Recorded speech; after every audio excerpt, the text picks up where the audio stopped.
si vous voulez, le lit de la maladie athéromateuse avec l'intervention majeure du microbiote intestinal. Vous voyez qu'il y a des choses qui s'identifient de plus en plus dans le temps. Et puis l'action de cette nuisance, notamment la nuisance sonore, mais aussi la pollution atmosphérique avec la participation des microparticules qui provoquent une véritable maladie inflammatoire qui va aggraver donc, le processus de l'inflammation et de l'athérosclérose dans la maladie cardiovasculaire. Alors, l'hypertension artérielle, on disait que ça reste le premier facteur de risque modifiable, avec malheureusement une prévalence en Algérie, cette plaque a déjà été interprétée. 36% de patients hypertendus en Algérie, avec 16% seulement à l'objectif. Ça témoigne justement de l'intérêt justement qu'on doit porter à cette pathologie pour optimiser le contrôle de nos patients hypertendus. Sachant que l'hypertension artérielle, c'est une pathologie qui est tueuse, c'est une pathologie qui se complique de complications cardiaques, rénales, vasculaires et par conséquent d'une surmortalité. Et quand on regarde les données de l'Algérie, c'est quasiment 98 000 décès dus à la maladie cardiovasculaire qui ont été répertoriés en 2019, ce qui n'est pas du tout négligeable. Sachant que 20 mm de mercure en moins pour la pression artérielle systolique, ça permet de réduire de quasiment 50% de la mortalité liée à l'hypertension artérielle, ce qui est absolument énorme. Et quand on voit ce qu'on fait dans la pratique, quand on traite un patient hypertendu et qu'on arrive à l'objectif, c'est ce qu'on arrive de faire au mieux en matière de prévention, en matière de réduction de la mortalité, qui est liée justement à cette maladie cardiovasculaire. Donc, on fait mieux quand on traite un patient hypertendu et qu'on arrive à l'objectif, mieux que lorsqu'on arrive à l'objectif en traitant un diabète, en traitant une dyslipidémie, etc. Donc, je vous encourage à optimiser la prise en charge de vos patients hypertendus. C'est ce qu'on peut vous faire aujourd'hui au mieux pour prévenir cette mortalité. Alors, je vous invite à voir ensemble le parcours d'un patient qui est âgé de 52 ans, qui est en obésité grade 1, on a mis un IMC à 30,7 kg par mètre carré avec une obésité androïde. C'est un patient qui n'est pas actif mais qui marche 30 minutes tous les jours. On a du diabète et de l'hypertension artérielle dans les antécédents familiaux. Ce patient était tabagique, mais il a été sevré il y a 5 ans. Une hypertriglycéridémie associée qui est traitée par phénofibrate. Alors on peut se poser la question, est-ce que le phénofibrate c'est le traitement qui est adéquat pour notre patient? Et puis qui fait de l'apnée du sommeil, cette apnée du sommeil qui n'a pas pu être corrigée en raison d'une allergie au masque, donc de la CPAP. Alors, notre patient rapporte quand même une instabilité tensionnelle qui va jusqu'à des pics de 165-100 mm de mercure pour la diastolique, mais il nous dit qu'il utilise un brassard à poignée. Alors, est-ce que c'est validé? L'examen cardiovasculaire retrouve un rythme régulier, le patient est franchement bavard, et quand on prend les niveaux de pression artérielle en position assise après 5 minutes, on retrouve au bras droit du 150-90 mm de mercure, au bras gauche du 155-88 mm de mercure. Alors, le reste de l'examen est sans particularité, puis notre patient est asymptomatique, ça c'est un paramètre qui est important. Alors concrètement, l'électrocardiogramme de notre patient est dans la limite de la normale, on retrouve par contre un bilan métabolique qui n'est pas très propre, j'allais dire, on a une glycémie à jeun à 1,10 et une hémoglobine glycée à 6,2, sachant que notre patient n'est pas diabétique connu. On a un débit de filtration glomérulaire avec épicécanie à 59 ml par minute et ACR à 22, donc il n'y a pas de microalbuminurie, mais il y a quand même une maladie rénale sous-jacente, avec sur le plan lipidique un taux de triglycérides à 2,06 g et un LDL à 1,25. On peut se poser la question, est-ce que sur le plan du LDL, nous sommes à l'objectif? Le reste de l'examen biologique est sans anomalie. Alors, ce qu'on pourrait se poser comme question, c'est que, est-ce que la technique de mesure est erronée? On utilise un brassard au poignet, le patient est bavard pendant l'examen clinique, ce qui fait que mon patient fait une hypertension artérielle pelouse blanche, je le rassure, je le renvoie chez lui. Ou alors la prise de tension artérielle en consultation devient finalement facultative. Il faut se fier à la MAPA ou à l'automesure avec le bilan des facteurs de risque. Ou alors mon patient, si ce n'est qu'au moins un risque cardiovasculaire modéré qu'il a ce patient, et donc finalement je vais le considérer comme étant un patient hypertendu avéré, et on va démarrer une thérapeutique pharmacologique. Donc je vous laisse méditer sur ces questions. Quelle serait la réponse la plus appropriée pour notre patient? Alors, on va faire vite, faute de temps, on va se référer aux recommandations, ceux de la SH de 2023, ce qu'on vient de voir avec le professeur Libri. On sait que la classification d'hypertension artérielle reste la même, mais par contre, on retrouve une deuxième fois l'hypertension artérielle diastolique, alors qu'on l'avait abandonnée pendant quelques années. Et puis, le stade de l'hypertension artérielle, ça effectivement c'est quelque chose de nouveau. C'est qu'un patient qui est hypertendu, sans atteinte d'organes cibles, sans diabète associé, sans maladie cardiovasculaire, c'est un stade 1. Le stade 2, lorsqu'on a un patient qui est à peine hypertendu diabétique, ça devient un stade 2. Lorsqu'il y a une maladie rénale à partir du stade 3, c'est déjà un stade 2. Et lorsqu'on a une maladie rénale stade 3, stade 4 et 5, c'est déjà un stade 3. Ou alors lorsqu'on a déjà une maladie cardiovasculaire avérée, ou donc d'autres complications en l'occurrence. Alors, si on revient un peu aux recommandations, pour répondre à la question, est-ce que la prise de tension artérielle devient facultative en consultation? La réponse est non. Ça reste dans les recommandations, c'est une recommandation de classe 1 avec un niveau de preuve le plus élevé. Donc, il faut continuer à prendre la tension artérielle à nos patients en consultation.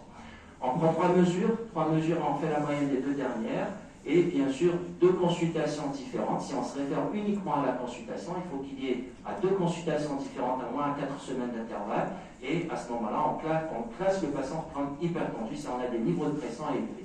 Bien sûr, en dehors du patient qui est en hypertension artérielle grave, c'est-à-dire que si on a des niveaux de pression supérieurs à 180 cm de mercure, et de surcroît lorsque notre patient est symptomatique, ou alors il y a une atteinte d'organes cibles, il y a une maladie cardiovasculaire, là il ne faut pas attendre, il faut le considérer comme étant hypertendu et le traiter. On prend la tension artérielle surtout quand on ne connaît pas le patient aux deux bras, et lorsqu'on a une différence qui dépasse les 15 mm de mercure, il faut prendre dorénavant la pression artérielle au bras pour les niveaux de pression sont les plus élevés. Quant à la MAPA ou à l'automesure, ça nous donne des informations supplémentaires sur l'état du patient. Est-ce que mon patient, par exemple, est hyper ou non hyper, pour éviter éventuellement de passer à côté d'une hypertension artérielle masquée ou de prendre un peu trop de patients comme des patients hypertendus alors qu'il s'agit plutôt d'un effet blouse blanche. Les recommandations sont claires, il faut que le patient soit en position assise, il faut que les pieds soient posés par terre, vous voyez, donc faites attention quand les pieds sont suspendus, on n'est plus dans les normes, le dos doit être adossé contre le dossier du siège, et puis le niveau de prise de la tension artérielle doit être au niveau du bras, et l'appareil doit être à hauteur du cœur. Donc en fait, tout ça, je pense que vous le faites déjà, mais regardez ce qu'ils disent, il faut que le patient ne parle pas, il faut faire taire nos patients bavards quand on prend la tension artérielle. Il faut que ce soit après au moins 3 à 5 minutes de repos, température de la salle doit être correcte, pas de bruit, et puis il faut surtout que le patient n'ait pas pris un repas, n'ait pas fait un exercice physique, n'ait pas pris un café, n'ait pas fumé au moins 30 minutes avant la prise de tension artérielle. Alors franchement, est-ce qu'on respecte tout ça dans nos consultations? La réponse est peut-être non. Moi-même, je suis concerné. Alors concrètement, l'utilisation des appareils électroniques est recommandée. On voit que c'est une recommandation de classe 1. Par contre, il faut impérativement qu'il soit validé. Vous avez le site pour le célébrer, vous l'a donné, www.strikepp.org. Et par contre, là où j'attire votre attention, c'est regardez, ici, ils vous disent que l'utilisation des appareils, des appareils connectés, hein, on a des montres aujourd'hui qui nous donnent le niveau de pression artérielle, on met notre smartphone au niveau du poignet, ça vous donne le niveau de pression artérielle. Qu'est-ce qu'on nous dit? Recommandation de classe 3, c'est-à-dire qu'il ne faut pas le faire. Attention, il ne faut pas le faire aujourd'hui. Quand on voit un peu ce qu'on fait dans la rythmologie, pendant longtemps on a résisté à ce genre de gadget, aujourd'hui c'est validé.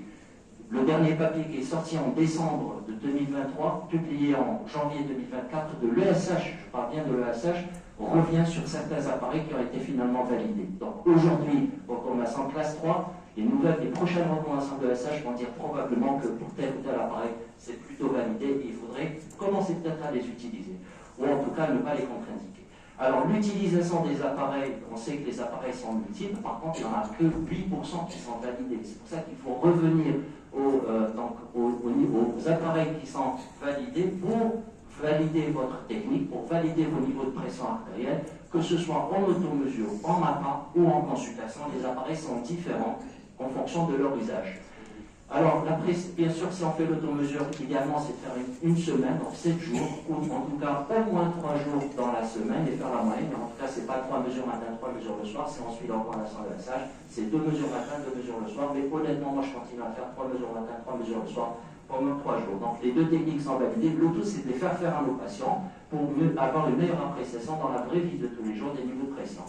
La MAPA, qui nous donne des informations supplémentaires sur les niveaux de pression, la charge tensionnelle, le pic tensionnel matinal, la variabilité tensionnelle. Donc, tous ces paramètres, on les a pas avec l'automesure. Par contre, nous les avons avec la MAPA et on sait pertinemment que ça permet d'affiner le diagnostic et de mieux stratifier le risque cardiovasculaire de nos patients. Donc, finalement, chez notre patient, on a fait une MAPA, on a confirmé l'hypertension artérielle. Le profil est non hyper, mais c'est une chose à laquelle on s'y attendait. Forcément, c'est un patient qui est apnéique. Alors, l'écho-cœur est normal, donc l'écho-cœur transthoracique. L'écho-abdominopelvien qui retrouve une stéatose hépatique, c'est une chose à laquelle on pouvait s'y attendre, mais ça permet de peut-être mieux affiner le risque cardiovasculaire de notre patient. Une hypertrophie modérée de la prostate, ça peut nous donner à réfléchir quant à la thérapeutique, mais aussi des reins normaux, donc la l'échographie. Et au fond d'œil, on a un signe du croisement artério-veineux, donc stade 1. Finalement, une fois qu'on a fait le diagnostic, il faut stratifier le risque de notre patient. S'agit-il d'un risque faible, modéré, élevé ou très élevé? Eh bien, si on sait faire en recommandation de SH, c'est un patient qui fait de l'hypertension artérielle avec une maladie rénale déjà stade 3A, donc ça fait de lui au moins un patient qui est à haut risque cardiovasculaire. Finalement, s'il est à haut risque cardiovasculaire, pour quel objectif on va cibler ce patient? Est-ce qu'il faut descendre en dessous de 130-80? Main levée dans cette salle qui dirait qu'il faudrait descendre en dessous de 130-80 chez ce patient? Personne. Si? Quelques personnes. Ok. Moins de 140-80. On est timide dans la salle. Alors, on va voir. Les recommandations, qu'est-ce qu'elles nous disent? Même si ce sont ceux de 2021, mais ça n'a pas changé en 2023. Pour la majorité des patients, il faudrait descendre en dessous de 130, ou en tout cas, pas moins de 120 mm de mercure. Donc, il faudra aller entre 120 et 130, avec une diastolique de moins de 80 mm de mercure, sans descendre en dessous de 70 mm de mercure. Par contre, quand on a une maladie rénale associée, il va falloir cibler une systolique entre 130 et 140 mm de mercure, idéalement, pour ne pas descendre trop bas et ne pas réduire la perfusion rénale et aggraver notamment la fonction rénale. Donc concrètement, chez la majorité de nos patients, on va être entre 120 et 140 mm de mercure pour la systolique, entre 70 et 80 mm de mercure pour la diastolique, ça c'est pour la majorité de nos patients. Et si on revient un peu dans le point de vue pratique, une fois qu'on a fait le diagnostic, on a confirmé à l'extérieur si on a pu faire de l'automesure ou de la MAPA, ça va nous inciter donc à démarrer un traitement pharmacologique sans oublier les mesures gynédétiques. Sachant que les mesures gynédétiques ont une recommandation de classe 1, c'est-à-dire qu'ils ont fait largement leur preuve en matière de réduction des complications, notamment cardiovasculaires, cérébrales et maladies coronaires. Donc, indéniablement, il faut insister sur les mesures gynédétiques, mais pas que. Il va falloir démarrer un traitement pharmacologique. Le traitement doit démarrer à partir de 140 mm de mercure et ou 90 mm de mercure pour la diastolique. Bien sûr, il va falloir démarrer un traitement à partir de 160 éventuellement chez les patients âgés de 80 ans et plus, mais on nous dit que si c'est un patient qui est âgé de 80 ans et plus, mais qui n'est pas fragile d'un point de vue général, donc ce n'est pas un patient qui présente notamment des effets secondaires liés au traitement, notamment l'hypotension prostatique qu'il faudrait rechercher systématiquement chez les sujets âgés, ben on peut démarrer un traitement à partir de 140 mm de mercure et non pas 160 mm de mercure. Dans la majorité des cas, si notre patient est hypertendu et qu'il est asymptomatique, on peut démarrer par des mesures gynédétiques et puis éventuellement arriver à un objectif prédéfini dans les 3 mois qui ont suivi l'initiation du traitement ou l'initiation de la prise en charge. Par contre, dès qu'il s'agit d'un patient qui est symptomatique, qui a une atteinte d'organe cible, qui a une maladie associée, indéniablement, il faut commencer aussi bien par les mesures gynédétiques qu'un traitement pharmacologique, et ce, dès le début de la prise en charge, c'est-à-dire dès le diagnostic de l'hypertension artérielle. Pour que finalement, on va chercher un but. Quel est le but recherché? C'est, oui, faire baisser les niveaux de pression artérielle, mais aussi sans oublier l'organoprotection. Pour ce faire, on va utiliser les thérapeutiques qui ont fait leur preuve en matière de réduction de la morbimortalité cardiovasculaire. Et quand on regarde le GLC8, même s'il est ancien, les bloqueurs du système rénine-angiotensine sont efficaces, mais aussi les anticalciques, les diurétiques. Donc finalement, on a largement le choix. Et quand on va se référer en fait aux recommandations, on nous dit que 60% de nos patients hypertendus, quand on les met sous traitement, une bithérapie initiale suffit largement pour arriver à l'objectif. Cette bithérapie doit indéniablement comprendre un bloqueur du système rénine-angiotensine, ou un IEC ou un ARA2, auquel on associe, on a le choix, soit un anticalcique, un inhibiteur calcique, ou un diurétique. Un diurétique qui peut être thiazidique ou un diurétique thiazidicline. Sans oublier que le bêta-bloquant, effectivement, il est revenu dans les recommandations. Donc finalement, chez notre patient, qu'est-ce qu'on va faire? On va mettre une association bloqueur du système rénine-angiotensine avec un calcique, ou alors bloqueur du système rénine-angiotensine avec un diurétique. Si on venait à se poser la question, qui est d'accord pour un calcique ou un diurétique? Ok, ça reste quand même timide. Oui, on peut se poser la question. Bon, quel que soit le choix que vous ayez fait au départ, vous avez mis un calcique ou un diurétique, mon patient, mon patient n'est pas l'objectif, il va nécessiter un 3e antihypertenseur. Alors, finalement, 3e antihypertenseur, on revient aux recommandations. C'est pas compliqué. 90% de nos patients vont être à l'objectif en associant un bloqueur du système rénine, un diurétique et un anticalcique, sans oublier le bêta-bloquant qui peut être utilisé également. Alors, qui serait à l'aise chez notre patient, sachant que notre patient est diabétique, prédiabétique, il est hypertendu, il est obèse. Alors, le fait de mettre, par exemple, un bloqueur du système et un calcique, ça ne pose aucun problème. Le fait de mettre un diurétique ou un bêta-bloquant éventuellement, ça pourrait poser un problème. Et pourtant, c'est les recommandations, et c'est les recommandations de SH 2023. Alors, ça vaut ce que ça vaut. Moi, je vous invite à voir ensemble une étude qui a été publiée il y a 17 ans, hein, ça en est en 2007. C'est une étude qui a été faite chez des patients qui étaient diabétiques de type 2, qui étaient hypertendus. C'est des patients qui étaient initialement mis sous moxonidine, donc un antihypertenseur à action centrale, en randomisant le bras. Un bras, on va intensifier, on va titrer la dose du moxonidine de 0,2 à 0,4. Le deuxième bras, on va rajouter à la moxonidine 0,2, on va rajouter de l'irbésartan 150 mg. Vous voyez qu'on fait fort, hein, parce que là, on est en train de comparer deux bras qui devraient être incomparables. Et qu'est-ce qu'on a comme résultat? Cerise sur le gâteau, en matière d'hémoglobine glycée, une réduction significative en faveur de quel bras? En faveur du bras moxonidine 0,4 versus 0,2 plus irbésartan. C'est bizarre. Moxonidine 0,4 ferait mieux que l'irbésartan moxonidine 0,2. En plus, réduction de la glycémie à jeun, significative en faveur de l'association. En faveur, de la moxonidine 0,4 versus 0,2 irbésartan. Une amélioration de l'insulinémie à jeun. Une amélioration également de l'OMA, c'est-à-dire l'insulinorésistance. Une amélioration du profil lipidique, baisse significative des triglycérides, amélioration significative de l'HDL cholestérol, étonnamment. Et sur le plan tensionnel, pas une grande différence. En tout cas, il y a une réduction significative dans les deux bras et peut-être avec un petit surplus quantitatif dans le bras et représentant moxonidine. Ça donne à réfléchir. Oui, on va en parler, je laisse ça dans le débat. Alors, ça donne à réfléchir, c'est que dans cette étude, ce qui a été conclu par les auteurs, c'est que la moxonidine à 0,4 a fait quand même mieux d'un point de vue profil métabolique et lipidique comparativement à la moxonidine 0,2 et irbésartan. Alors, si on revient un peu à la stratégie, on sait pertinemment que l'hypertension artérielle et l'obésité, ce sont deux facteurs indépendants d'un mode de mortalité cardiovasculaire. 75% de nouveaux cas d'hypertension sont liés à la surcharge pondérale et à l'obésité, donc c'est un paramètre qui est déterminant dans la genèse d'hypertension artérielle.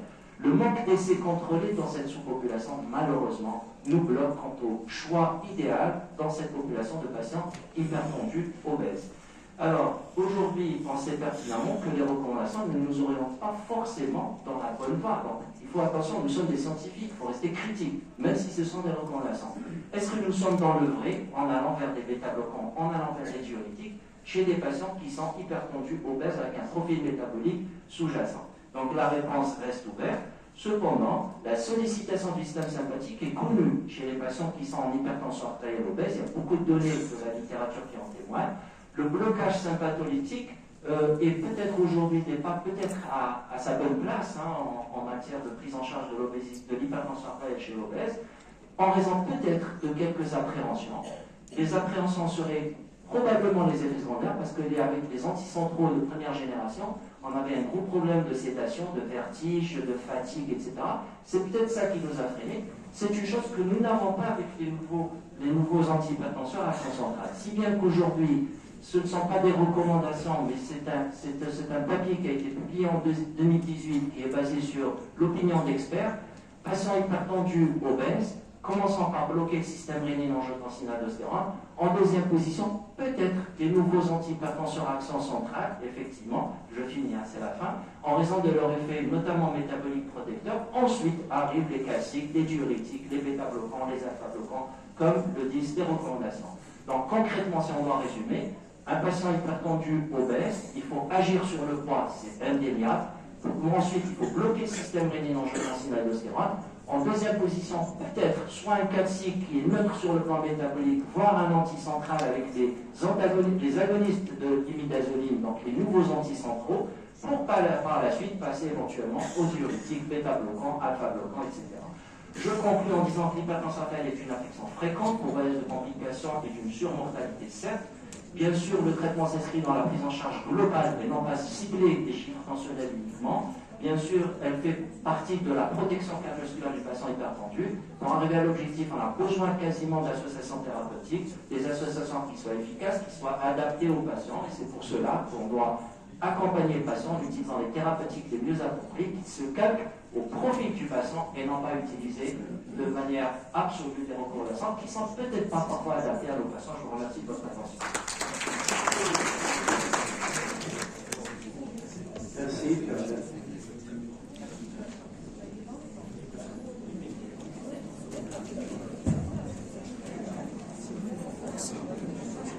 زي Alors, merci de venir pour cette تبارك présentation. Et donc, Aziz qui va nous parler de la stéatocytostigma. ها Vous avez donné. باسكو الهضره Merci, خليني تركز معاه انا عندي وقت وندير فيديوهات نديرهم في الميكرو Mais pour ma part, je vais vous parler d'une hépatopathie. Sachez que cette hépatopathie elle a un lien fort avec le risque cardiovasculaire.